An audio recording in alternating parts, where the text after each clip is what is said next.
Meus cumprimentos. O tema é Sócrates e Platão. Então, Sócrates e Platão, seu discípulo. A lei do progresso. Criado por Deus, o espírito contará com múltiplas oportunidades para progredir, iluminar-se, caminhar em frente para a luz maior. Tudo na vida espiritual é aprendizagem. Tudo na vida espiritual é aprendizagem, principalmente quando das dificuldades, dos problemas e suas soluções. Cada existência nos estágios da vida sucessivas marca pouco ou muito, dependendo dos esforços para a própria elevação. Também os mundos estão sujeitos a essa lei do progresso. Cada mundo é a soma dos seus habitantes, das qualidades e defeitos que o gênero humano tem. Então, cada mundo é a soma dos seus habitantes, das suas qualidades e defeitos que elas têm como gênero humano. Assim, mundos primitivos, mundos de expiação e provas, mundos de regeneração, mundos ditosos, mundos celestes. Em cada etapa ou divisão de etapas, as revelações divinas para permitir o progresso e nenhuma informação fora do tempo. As ideias vão aparecendo, vão se formando, e quando chega o tempo certo, Deus manda o mensageiro ou os mensageiros para a fala definitiva, a informação necessária, os preceitos que marcarão as consciências daí para frente. Cada tempo da vida, o seu mensageiro principal. O que dita as informações e os preceitos que marcam as consciências. E tudo com mudanças daí para diante. Cada um no seu devido tempo, como mensageiro certo. Daí, Moisés, os profetas, os filósofos, o Mestre Jesus e o seu colégio apostólico. E depois dele, muitos outros. Cada um no seu devido tempo como mensageiro certo. Alexandre, Francisco de Assis, Joana d'Arc, os gênios do Renascimento, Napoleão, Allan Kardec, os iluministas e, podemos dizer, os modernos cientistas. Então, cada um, como eu disse, no seu devido tempo. Os gênios da ciência, da literatura, da antropologia, da psicologia, da administração, os inventores, os descobridores. Toda essa argumentação para dizer que houve na história do mundo a necessidade da vinda dos filósofos Sócrates e Platão, considerados precursores das ideias e dos conceitos e orientações de Jesus. Eles foram precursores. Então, Sócrates e Platão ditando normas, informações, pensamentos, ideias, uma grande filosofia preparatória para a vinda do Mestre Jesus, o divino Mestre da Galileia. O homem é uma alma encarnada. O homem é uma alma encarnada, um espírito encarnado. Antes da sua encarnação, existia unido aos ciclos primordiais das ideias, do verdadeiro, do bem e do belo. Separa-se deles encarnando e recordando o seu passado. é mais ou menos atormentada pelo desejo de voltar a ele.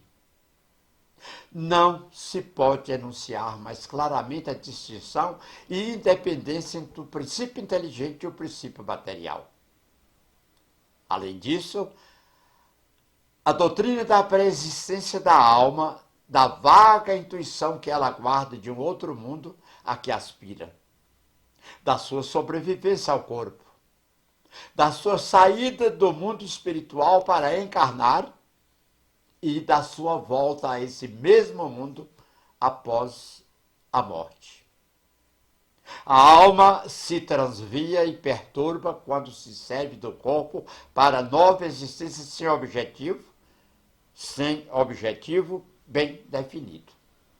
E tem vertigem como se estivesse ébria, porque se prende a coisas que estão por sua natureza sujeitas a mudanças.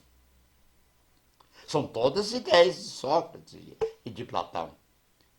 Quando contempla a sua própria essência, dirige-se para o que é puro, eterno, imortal, e sendo ela dessa natureza, permanece aí ligada por tanto tempo quanto possa, ou seja, em vidas sucessivas.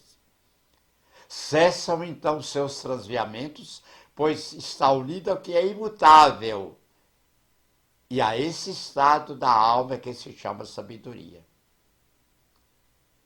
A imagem aí, a pior ilusão não é aquela em que os outros se iludem, mas a que você mesmo se ilude.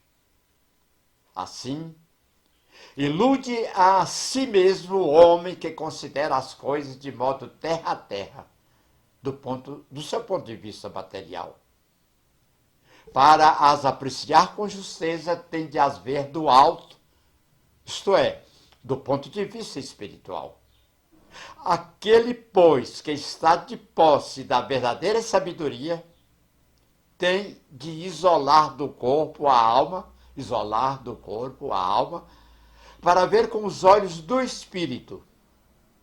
É o que também ensina a doutrina espírita, o espiritismo. Enquanto tivermos o nosso corpo e a alma se achar mergulhada nessa corrupção, quer dizer, enquanto estamos aqui vivos, na Terra, materialmente falando, nunca possuiremos o objeto dos nossos desejos, que é a verdade. Então, cuide bem do seu corpo, porque você mora nele. Com efeito, o corpo nos suscita 1000 obstáculos pela necessidade em que nos achamos de cuidar dele. Ele nos enche de desejos, de apetites, de temores, de 1000 quimeras e de 1000 tolices, de maneira que com ele impossível nos torna ser ajuizados, nem por um pequeno instante. Não nos é possível conhecer puramente coisa alguma enquanto a alma nos está ligada ao corpo. De duas uma, ou jamais conheceremos a verdade, ou só a conheceremos após a morte. Tudo ideias de Sócrates e de Platão. A morte liberta nossa alma, pois o corpo é sua prisão. Libertos da loucura do corpo, conversaremos com homens igualmente libertos e conheceremos por nós mesmos a essência das coisas. Os verdadeiros filósofos se exercitam em